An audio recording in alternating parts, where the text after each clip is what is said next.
बाबा के बगिया में तुलसी के गछिया लाल, तुलसी पूजे चलेली बेटी कवना लाल, तुलसी पूजे चलेली बेटी कवना। तुलसी पूजिया बेटी घर के लवटली लाल, रहिया में भेंट भैले दुल्हा कवना लाल, रहिया में भेंट भैले दुल्हा कवना लाल। घोड़ावा चढ़ला दुल्हा पूछे एक बात लाल, के करहु तोहू सुंदर बहिनिया लाल, के करहु तोहू सुंदर बहिनिया लाल, के कराहु कुमावे आइलू फूलवरिया लाल, के कराहु कुमावे आइलू फूलवरिया। भैया के हई हम सुंदर बहिनिया लाल, आमा हुकुमावे आईनी फूलवरिया लाल, आमा हुकुमावे आईनी फूलवरिया।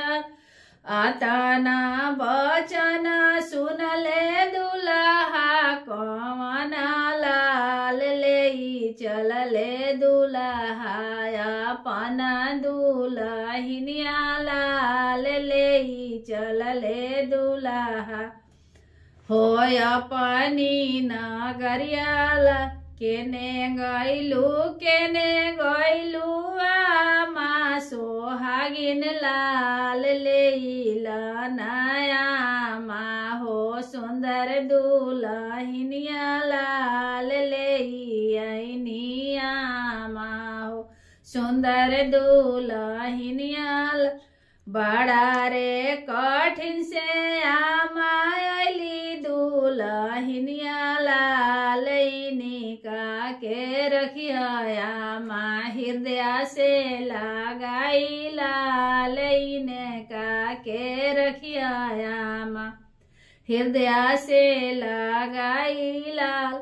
आता ना सुन के आमा मुहा चामा कली लाल, कहाँ से लैला बाबू ऐसन दुल्हिनिया लाल, कहाँ से लैला बाबू ऐसन दुल्हिनिया लाल।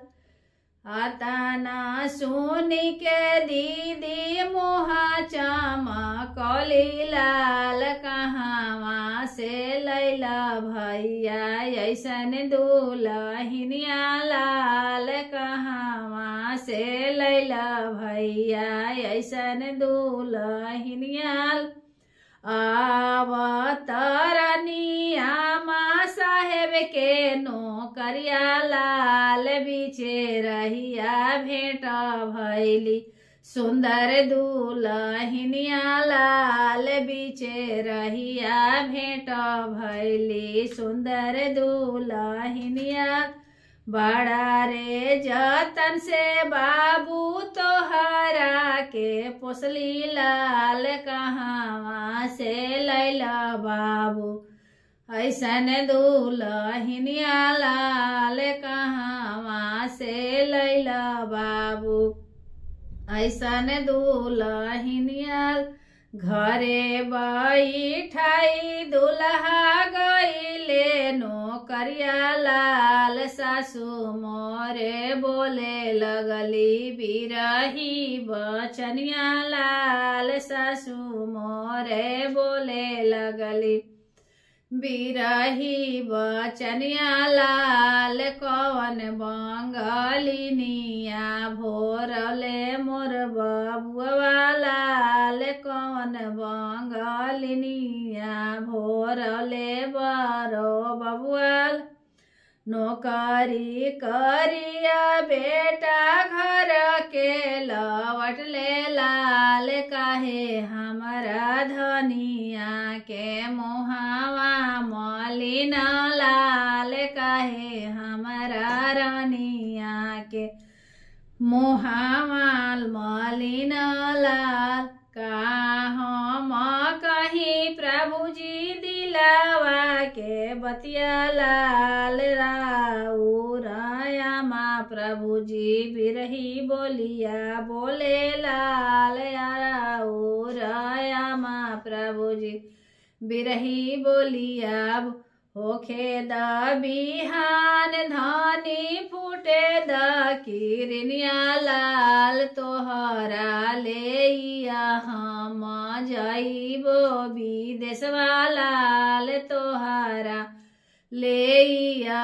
हम जाइबो विदेशवा लाल परदेश परदेश जनी कर दुल्हा लाल बिना रे मायरिया के घर ना कहला लाल बिना रे मायरिया के घर ना कहला लाल।